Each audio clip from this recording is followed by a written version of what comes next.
আসসালামু আলাইকুম। 4 মাস পর বিএনপি চেয়ারপারসন খালেদা জিয়া দেশে ফিরে এলেন। নিঃসন্দেহে দেশের রাজনীতির জন্য বিষয়টা অনেক গুরুত্বপূর্ণ এবং অবশ্যই বিএনপি দলীয় নেতাকর্মীদের জন্য অনেক বেশি স্বস্তির এবং আনন্দের, অস্বীকার করার কোনো উপায় নেই। কিন্তু দলের পক্ষ থেকে যেমনটা মনে করা হচ্ছে আসলে কি তা তেমনটাই বিষয়টি? দলের পক্ষ থেকে মির্জা ফখরুল ইসলাম আলমগীর তার ফিরে আসার সম্পর্কে বলছেন যে খালেদা জিয়ার ফিরে আসা গণতন্ত্র উত্তরণের জন্য পথ সহজ করবে, দেশকে সঠিক ও বৈষম্যহীন পথে নিয়ে যেতে সহায়তা করবে। আসলে কি তার ফিরে আসাটা গণতন্ত্র উত্তরণের জন্য যে পথ সেটি সহজতর হবে? দেখুন, নিরেট বাস্তবতার সাথে নিরেট সত্যটি উচ্চারণ করতে গেলে এটুকু বলতে হবে, খালেদা জিয়া দেশের রাজনীতির জন্য অন্তত সর্বশেষ গত 5-7 বছর এখনো সেই অবস্থায় থাকবেন, এটি আমার মনে হয়। বরং আমার কাছে যেটি অনেক বেশি গুরুত্বের বলে মনে হয়, খালেদা জিয়ার সঙ্গে তারেক রহমানের ফিরে আসাটা অনেক অনেক বেশি জরুরি ছিল, অনেক বেশি গুরুত্বপূর্ণ ছিল। এই সময়ে যেহেতু নির্বাচন নিয়ে অনেক বেশি সন্দেহ সৃষ্টি হচ্ছে মানুষের মনে, নির্বাচন এই সরকার সহজে দিবে না এটি বিএনপিও জেনে গেছে।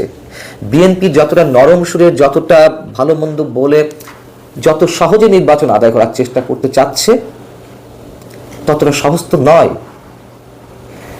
এবং নির্বাচন যদি এই সরকারের কাছ থেকে আদায় করতেই হয়, রাজপথ ছাড়া বিএনপির আর কোনো বিকল্প নেই। এটি শুধু বিএনপি নয়, যারা মোটামুটি রাজনীতি সম্পর্কে কম বেশি ধারণা রাখেন তারাও বুঝে গেছেন।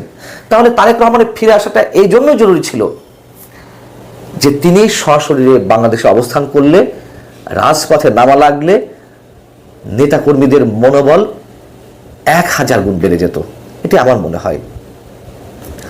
তারেক রহমান কেন দেশে আসছেন না, কি কারণে আসছেন না, সবগুলো মামলা থেকে খালাস পাওয়ার পরেও তার এই দেশে না আসাটা মানুষের মনে অনেক রহস্যের সৃষ্টি করছে। বিএনপি চেয়ারপারসন বেগম খালেদা জিয়ার দেশে ফিরে আসার পর ডক্টর জাহিদ হোসেন, বিএনপির অন্যতম নেতা, তিনি বলেছেন তারেক রহমান ফিরে আসবেন সহসাই। এই কথাগুলো অনেক দিন ধরে শোনা হচ্ছে, এখনো বলা হচ্ছে, এবং যত বেশি বলা হবে তত বেশি মানুষের মনে সন্দেহ সৃষ্টি হচ্ছে যে বিষয়টি আসলে কি। এখন বিষয় হচ্ছে যে যেদিন খালেদা জিয়া ফিরে এলেন, অর্থাৎ মঙ্গলবার, তার একদিন আগে বিএনপির জন্য আরেকটি দুঃসংবাদ এলো। সেটি কেমন? সরকার তো নির্বাচন দিবে না, দিতে চাইছে না, নানান ধরনের টালবাহানা, নানান কথাবার্তা, অজুহাত। মির্জা রুহুল কবির রিজভী তো বলেই ফেলেছেন যে সংস্কারের নাম ধরে নির্বাচনে মোড়া ঝুলিয়ে রাখা হয়েছে। তারেক রহমান যেখানে নিজে মন্তব্য করেছেন যে নির্বাচন চাওয়া যেমন একটা অপরাধ, এই সরকার তেমনই প্রমাণ করার চেষ্টা করছে। তো আর তো কিছু বলার নেই যে নির্বাচন আদায় করা কতটা কঠিন হবে। দুঃসংবাদ যেটি বলছিলাম, 5 আগস্টের পর থেকে গত 9 মাসে যুক্তরাষ্ট্র একবারের জন্য ন্যূনতম নির্বাচনের জন্য চাপ প্রয়োগ করেনি বর্তমান সরকারের উপরে। নির্বাচন নিয়ে আলোচনা করেছে, তারা বিষয়গুলো বোঝার চেষ্টা করেছে, কতক্ষণ এই সরকারকে তারা রাখতে পারবে, কি আদায়ের মাধ্যমে তারা রাখতে পারবে, এসব নিয়ে তো আলোচনা হয়, বা তাদেরও নানান ধরনের প্ল্যানিং রয়েছে, এটি মানুষ বুঝে গেছে। কিন্তু ইউরোপীয় ইউনিয়ন 9 মাস পর এসে যে কথাটি খোলামেলা ভাবে বলল, তাতে ডক্টর মোহাম্মদ ইউনূস নিজের শক্তি উপলব্ধি করছেন 10 গুণ বেশি। ইউরোপীয় ইউনিয়নের রাষ্ট্রদূত মাইকেল মিলার, তিনি সোমবার একটি অনুষ্ঠানে কি মন্তব্য করেছেন এর আগে আমি আপনাদেরকে জানিয়েছি যে নির্বাচনের জন্য তারা বর্তমান সরকারের উপর চাপ দিতে চায় না, বরং সংস্কারের জন্য যতটা সময়ের প্রয়োজন ততটা সময় তারা দিতে চায়, যথেষ্ট পরিমাণ সময় দিতে চায়। পাশাপাশি করিডোর ইস্যুতে বলেছেন, আরো বেশ কিছু ইস্যুতে যা মন্তব্য করেছেন সবই সরকারের পক্ষে গেছে, কারণ তাদের যা কিছু চাওয়ার, যা কিছু উদ্দেশ্য তা আদায় করে নেওয়ার এখনই মোক্ষম সময়। অতএব নিঃসন্দেহে ডক্টর মোহাম্মদ ইউনূস সরকার ফুরফুরে মেজাজে রয়েছেন। কিন্তু নির্বাচন তো মানুষ চায়, তাই না? এমনিতেই দিন যত যাচ্ছে বিএনপির জনপ্রিয়তা ততই কমছে, এটা বিএনপি নিজেও জানে। তবে আওয়ামী লীগের জনপ্রিয়তা একটু একটু করে তো অনেক গুণ বাড়ছে। এই মুহূর্তে নির্বাচন না হলে আওয়ামী লীগের কিছু যায় আসে না, বরঞ্চ আওয়ামী লীগ লাভবানই হবে। খুব ভালো করে তারা জানে যে নির্বাচন এখন হোক আর 6 মাস পর হোক, সময়ের সঙ্গে সঙ্গে তারা হয়তো ভোটের হিসাব নিকাশটা তাদের বাড়তে থাকবে, কিন্তু ক্ষমতায় যাওয়ার মতন পরিবেশ নিশ্চয়ই সৃষ্টি হবে না।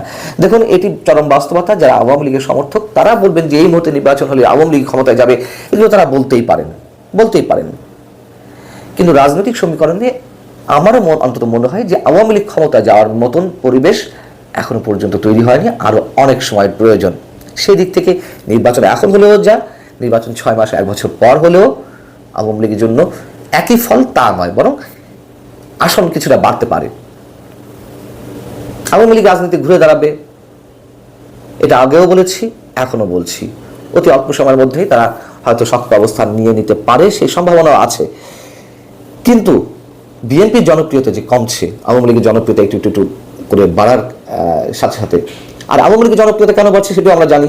এই যে বৈষম্য বিরোধী আন্দোলন কিংবা ছাত্রদের নেতৃত্বে যে জাতীয় নাগরিক পার্টি গঠিত হয়েছে, তাদের যে নানান ধরনের তাদের বিরুদ্ধে যে অভিযোগ, সেই সব কারণে, এবং একই সঙ্গে বিএনপির যে চাঁদাবাজি সারা দেশে চলছে, সেই সব জায়গা থেকে মানুষ সফট হয়ে উঠছে আওয়ামী লীগের প্রতি। তারেক রহমানের ফিরে আসাটা সব দিক থেকে গুরুত্বপূর্ণ ছিল, আমি এই কারণেই বলছি। একদিকে রাজপথে নামা, নির্বাচন আদায়ের জন্য নানান কর্মসূচিতে তার সরব উপস্থিতি, আর একদিকে এই যে বিএনপির মধ্যকার বিভিন্ন পর্যায়ে নেতাদের মধ্যে চাঁদাবাজি, দখলবাজি, সন্ত্রাসী কর্মকাণ্ড, এইগুলো অনেক কমে আসতো। তারেক রহমান এর আগেও যদিও কিছু কিছু এক্সাম্পল তিনি তৈরি করেছেন, কয়েক হাজার নেতাকর্মীকে তিনি বহিষ্কার করেছেন, কিন্তু কাজের কাজ কিছু হচ্ছে না। যে হারে চাঁদাবাজি, সন্ত্রাসী কর্মকাণ্ড হওয়ার কথা, সেগুলো হচ্ছে। এজন্যই বলছিলাম যে খালেদা জিয়া দেশে ফিরে এসেছেন ঠিকই, এটা যেমন একটা ইতিবাচক দিক, তেমনি তাদের জন্য দুঃসংবাদ ইউরোপীয় ইউনিয়নের মেসেজটা। তারা তাদের রাজনীতি ঠিক করবে, তারেক রহমান কবে ফিরে আসবেন কি আসবেন না। কিন্তু আবারও বলি, কোথাও এক জায়গায় সমস্যা আছে, খুব গভীরতম সমস্যা, এবং যে সমস্যা আর সেই রহস্য আমরা কেউ এখনো বুঝতে পারছি না। অনেকেই অনেক কিছু অনুমান করছেন, কিন্তু প্রকাশ্যে সবকিছু বলা যাচ্ছে না, জানান দেওয়া যাচ্ছে না। তবে আসলে তারেক রহমানের বাংলাদেশের উপস্থিতিটা অনেক বেশি প্রয়োজন। আল্লাহ হাফিজ, ভালো থাকুন সবাই।